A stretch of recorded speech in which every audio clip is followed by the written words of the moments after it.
employer to another, and that's the important thing that we want to look at. Second oral question, Baroness Bakewell. My Lords, I beg leave to ask the question standing in my name on the order paper. My Lords, the Government is working closely with the Post Office to ensure that the approach and processes adopted are being designed to ensure that postmasters receive fair settlements as swiftly as possible. Of the 72 sub-postmasters who have so far had their convictions quashed, 66 have applied for interim payments, of which 62 have received offers and 57 of those have been paid. The Government is also ensuring that the historical shortfall scheme is delivering in line with its objectives. My Lords, the Post Office scandal involved some 732 prosecutions over a 20-year period, and many convictions have since been overturned.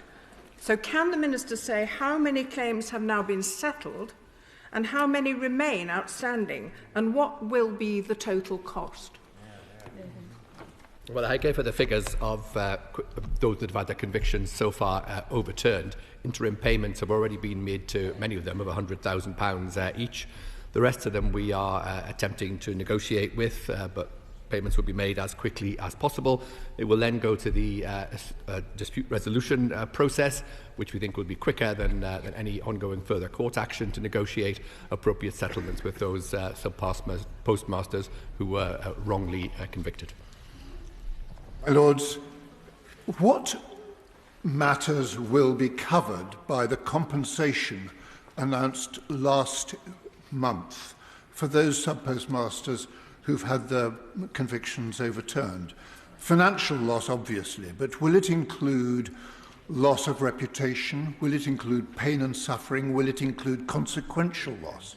And how will the Government ensure consistency over the many different types of cases that there will be? Well, let me first start by, again, paying tribute to the work of my noble friend, both in this House and in the other place, in drawing attention to this scandal when many others were not discussing it, and he was right to do so, along with many other members on all sides. I can confirm that when negotiating compensation for postmasters with overturned convictions, the Post Office will consider claims for financial loss and consequential losses, but also non-financial losses such as reputational damage and mental distress. In terms of consistency, of course, each case will necessarily be decided on the particular circumstances of the individual postmaster, but to ensure broad consistency, Post Office and its legal advisers will seek to agree a consistent approach in assessing the different heads of loss with legal representatives. Following on the question from my noble friend, I think she said there were 732 convictions, and the noble Lord the Minister's first answer, I get the impression that only 10% of those convicted have actually had their cases heard yet. Is that correct? And when does he see that the whole process will be completed?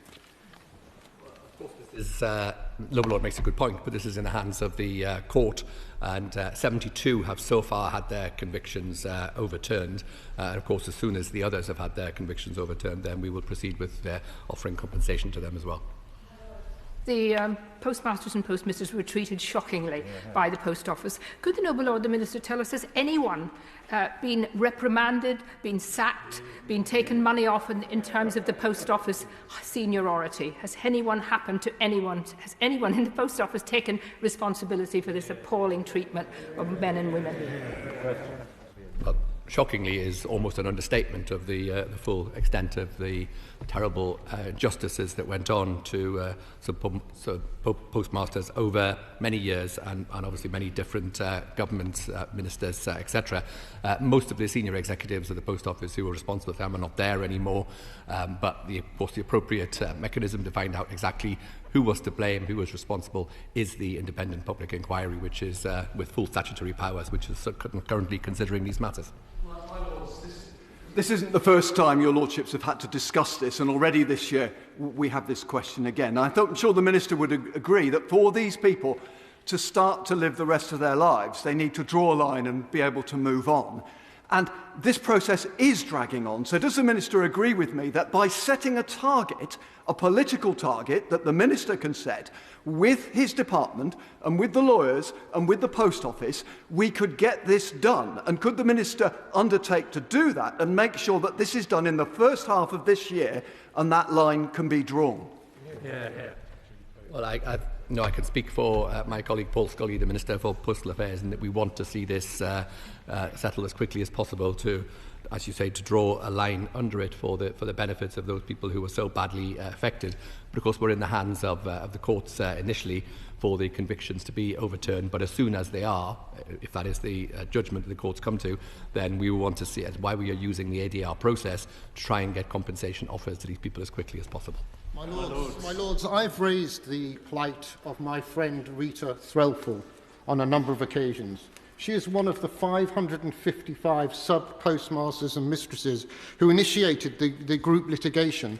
They won and were awarded £57 million. However, £46 million went on costs and funding the action that helped lead to today's situation. They were thanked by the government, but their compensation was woefully inadequate. Will my noble friend the Minister ensure that the 554 plus Rita are properly compensated? At the moment, their feeling is not of compensation, but of discrimination. I totally understand the point that my noble friend is making, and I know we've spoken a number of times in the past. The problem, of course, is that this compensation settlement that was reached in a civil action was in full and final settlement of the claims. However, having said that, my colleague Paul Scully has met with them many times and has said that we are looking and are in active discussions with them to see what more can be done, and indeed officials are meeting with lawyers representing them this week to discuss it. Could the Minister say whether following on from that question, whether those who are currently negotiating compensation with the Post Office or some form of redress are having their legal costs paid, or are they expected to pay them and then try and claim them back later? I'm not sure of the precise details of that. I assume he means those from the historical shortfall scheme or from those who've had their convictions overturned. But my understanding is that all of their costs will be met. But if that's not right, I will write to him. Hundreds of sub-postmasters and mistresses were sacked and prosecuted over the space of the 16 years and wrongfully labelled as thieves and fraudsters by the Post Office and by our judicial system. Just to take the noble Baroness's question a little bit further, what action, if any, has been or will be taken against Her Majesty's Government's representatives who sat on the board of the Post Office throughout this terrible situation? I totally agree with the noble lord in the first part of his question. I think the correct answer to that is to wait for the outcome of the inquiry to find out, and as we've discussed before, this went on for decades, exactly who was responsible at the time, who knew what and when, and it is a hugely complicated issue. Of course, many of the people that were responsible at those times are no longer either in government or in the department or in the Post Office, but it will be important to find out exactly who is responsible over a long period of time, and then we can pin the appropriate blame. And to bring an end to the scandal, would the government consider a scheme similar to that with personal injury cases to agree guidelines, bans within which a settlement will be reached so that legal advisors can properly give advice to those who've suffered as a result of the Post Office injustice? Well, as I outlined in my earlier answer to Lord Arbuthnot, of course we will want to take all of the circumstances into account, but necessarily it's important to look at the individual circumstances of each of the postmasters who had their convictions, who were wrongly convicted and had it overturned.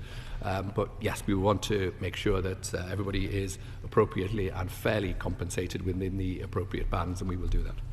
Could I ask a question that I asked my noble friend last month? Lords, we hear of many tragic cases of people who've lost their liberties, their lives and faced years of financial hardship. May I ask the noble Lord the Minister if you could clarify as to what role did the National Federation of Sub-Postmasters play in the Horizon scandal in terms of representing affected sub-postmasters, and to what extent the damage has Horizon caused to the relationship between the Post Office Limited and postmasters. And finally, will this impact on the Post Office network going forward? The answer to my noble friend's last question is no. The funding for Post Office Network is completely separate to this. It provides a vital service and we must ensure that it continues. I don't know the answer to her question on the precise role played by the National Federation of Sub-Postmasters, but certainly I know in discussions I've had with senior management of the Post Office, they're very keen to make sure that relations with people that provide the day-to-day services for their organisation is improved, and they are much better representative in the future than they were in the past. Third oral question, Lord McConnell of Glens Corridale. Lord, it's a big leave